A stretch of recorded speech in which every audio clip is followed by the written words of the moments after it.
صحابہ فرماتے ہیں نبی پاک صلی اللہ تعالی علیہ وسلم نے اپنے وصال سے 3 دن قبل ارشاد فرمایا، اللہ کے حبیب علیہ السلام جب دنیا سے پردہ فرما رہے تھے تو حضور صلی اللہ علیہ وسلم نے جو رخصت ہوتے وقت ظاہری پردہ کرتے وقت وصائے فرمائے، وصیتیں فرمائی، تو 3 دن قبل حضرت جابر ابن عبداللہ فرماتے ہیں حضور نے ہمیں فرمایا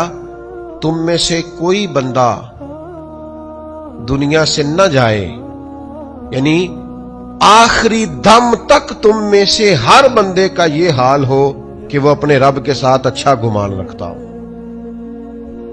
اور دوسرے مقام پہ نبی کریم صلی اللہ تعالی علیہ وسلم بیان فرماتے ہیں، اس کو حدیث قدسی کہتے ہیں۔ نبی پاک صلی اللہ تعالی علیہ وسلم فرماتے ہیں اللہ تعالیٰ بندے کے ساتھ اسی طرح کا ہی معاملہ کرتا ہے جس طرح کا بندہ گمان کرتا ہے۔ اس لیے جب سوچوں میں مایوسیاں ہوتی ہیں نا تو پھر ڈرنا چاہیے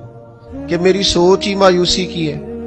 درویش کے پاس ایک شخص نے جا کے کہا تھا میرا خیرات کرنے کو بڑا دل کرتا ہے پر میرے پاس وسعت نہیں ہے، تو فقیر کہنے لگے تو خرچ کرنے کا ارادہ تو کر، رب طاقت بھی عطا کرے گا۔ اللہ کے ساتھ آپ جس طرح کا گمان کرتے ہیں، کچھ لوگ ایسے ہیں زندگی مسکین بھر کے گزارنا چاہتے ہیں، ہر وقت دکھ ہی دکھ، پریشانی پریشانی، حالات بڑے خراب ہیں۔